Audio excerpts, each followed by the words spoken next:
In late 1953, the French military sought to reverse its waning fortunes in the First Indochina War by implementing a bold strategy. Their plan was to establish a heavily fortified base in the remote valley of Dien Bien Phu in northern Vietnam, close to the Laotian border. The site was chosen for its perceived strategic advantages, an open valley surrounded by rugged mountains, which would allow French artillery and air power to dominate any approaching forces. Colonel Christian de Castries was put in charge of the operation, commanding 15,000 troops, including elite paratroopers, foreign legionnaires, and North African colonial soldiers.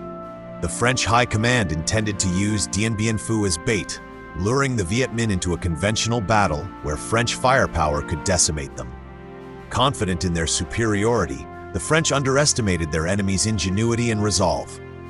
Meanwhile, in the dense jungles surrounding Dien Bien Phu, Viet Minh General Vo Nguyen Giap was meticulously planning his countermove, studying every weakness in the French plan, the gathering storm.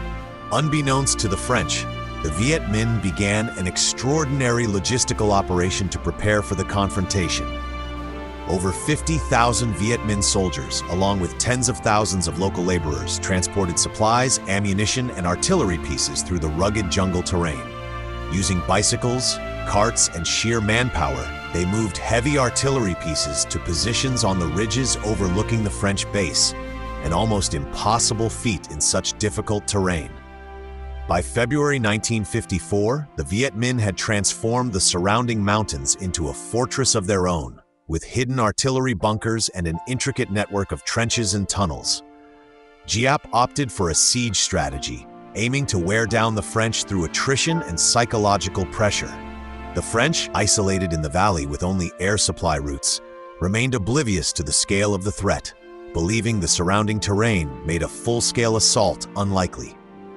Rain and heavy clouds began to settle over the region, foreshadowing the storm to come. The Inferno. The battle erupted on March 13, 1954, with the Viet Minh launching a ferocious artillery barrage on the French positions. To the French soldiers' shock, the enemy's guns were not only present but expertly camouflaged and strategically placed. The barrage destroyed key artillery emplacements and supply depots, crippling the French defense.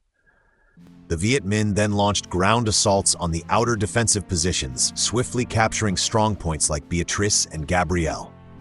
Over the next several weeks, the battle descended into a grueling siege. The French were unable to resupply effectively, as Viet Minh anti-aircraft fire shot down numerous transport planes. Without adequate supplies, the defenders ran short of ammunition, medical equipment, and even food. The Viet Minh, meanwhile, used their expanding network of trenches to inch closer to the French positions, engaging in close-quarters combat. French counterattacks were repelled with heavy losses.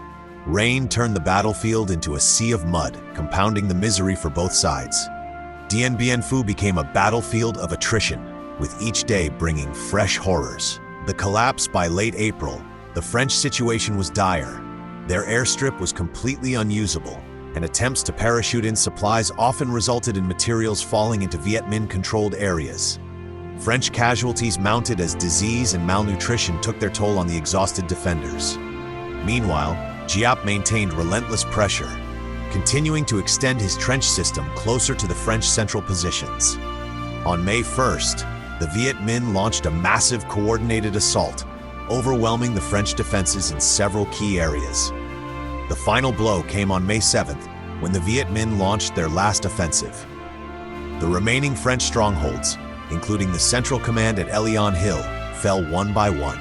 Colonel de Castries, along with the surviving defenders, surrendered that evening. Over 11,000 French troops were captured, with many sent on grueling marches to Viet Minh prison camps, where conditions were harsh and many died. The aftermath. The fall of Dien Bien Phu sent shockwaves across the world. For France, it marked the end of its colonial ambitions in Vietnam and led to public outcry and political turmoil back home.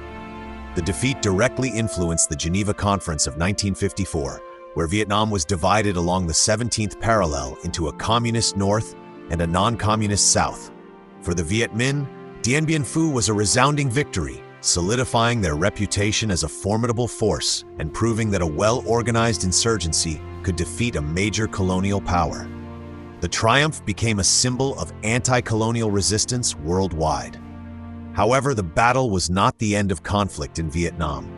The partition of the country set the stage for the Vietnam War, as the United States increasingly became involved in supporting South Vietnam against the Communist North. Dien Bien Phu thus became a pivotal moment, not just in Vietnamese history, but in the larger context of decolonization and the Cold War. Today, the battlefield stands as a stark reminder of the cost of war and the determination of those who fought for their independence.